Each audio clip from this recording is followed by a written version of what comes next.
राजस्थान के रेगिस्तान में एक ऐसा गांव है जहां कोई नहीं रहता। इस गांव का नाम है कुलधरा। दिन के उजाले में यह जगह बस एक उजड़ा हुआ खामोश गांव लगती है। लेकिन जैसे ही सूरज ढलने लगता है, यहाँ की हवा बदलने लगती है। सन्नाटा गहरा हो जाता है और ऐसा महसूस होने लगता है जैसे कोई अनदेखी नजर आपको दूर से देख रही हो। कहा जाता है कि अगर कोई इंसान कुलधरा में रात के समय रुक जाए तो उसे अजीब अजीब आवाजें सुनाई देती हैं। कहीं से कदमों की आहट आती है, कहीं धीमी फुसफुसाहट सुनाई देती है, और कभी-कभी ऐसा लगता है जैसे कोई आपका नाम लेकर पुकार रहा हो। यही वजह है कि आज भी लोग यहाँ शाम ढलने से पहले लौट जाना ही सही समझते हैं। करीब 200 साल पहले कुलधरा एक खुशहाल गांव हुआ करता था। यहाँ लोग अपने परिवारों के साथ रहते थे, खेती करते थे और शाम को घरों के बाहर बैठकर आपस में बातें किया करते थे। जीवन साधारण था, लेकिन शांत और सुखी था। फिर एक रात कुछ ऐसा हुआ जिसने इस पूरे गांव की किस्मत हमेशा के लिए बदल दी। कहते हैं कि उस समय एक जालिम शासक की नजर इस गांव पर पड़ी। उसके अत्याचार धीरे धीरे बढ़ते गए और गांव वालों के लिए यहाँ रहना मुश्किल हो गया। डर, अपमान और मजबूरी के बीच गांव वालों ने एक ऐसा फैसला लिया जिसे आज भी लोग याद करते हैं। एक ही रात में बिना किसी शोर शराबे के पूरा गांव खाली कर दिया गया। जाते समय गांव वालों ने इस जगह को शाप दे दिया कि जो भी यहां बसने की कोशिश करेगा उसकी जिंदगी कभी शांत नहीं रहेगी।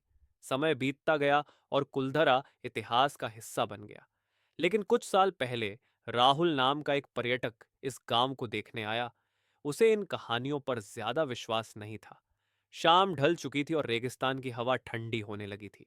जैसे ही राहुल गांव के अंदर पहुंचा, उसे एक अजीब सा एहसास हुआ।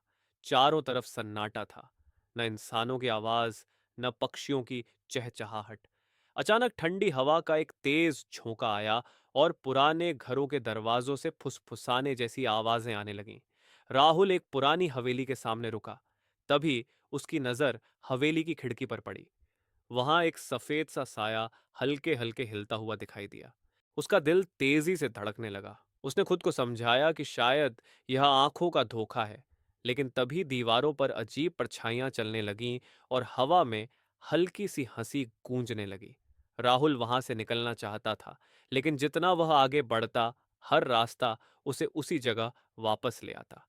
गलियां लंबी होती जा रही थीं और घर और भी पास आते हुए लग रहे थे। उसे साफ महसूस होने लगा कि कोई उसके पीछे चल रहा है। कदमों की आवाज जो उसकी सांसों के साथ साथ चल रही थी। वह डर के मारे दौड़ने लगा, लेकिन डर उससे भी तेज था। दीवारों से आती आवाजें जैसे कह रही हों, मत जाओ। अचानक पूरा गांव जैसे थम गया। उसके सामने गांव के बीचों बीच एक डरावनी आकृति खड़ी थी।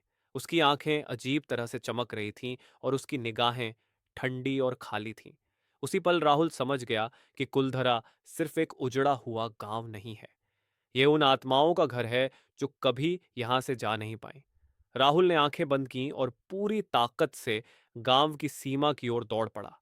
जब उसने आंखें खोलीं तो सूरज निकल चुका था। तो दिन में देखिए और शाम ढलने से पहले लौट आइए, क्योंकि कहा जाता है कि कुलधरा आज भी जागता है।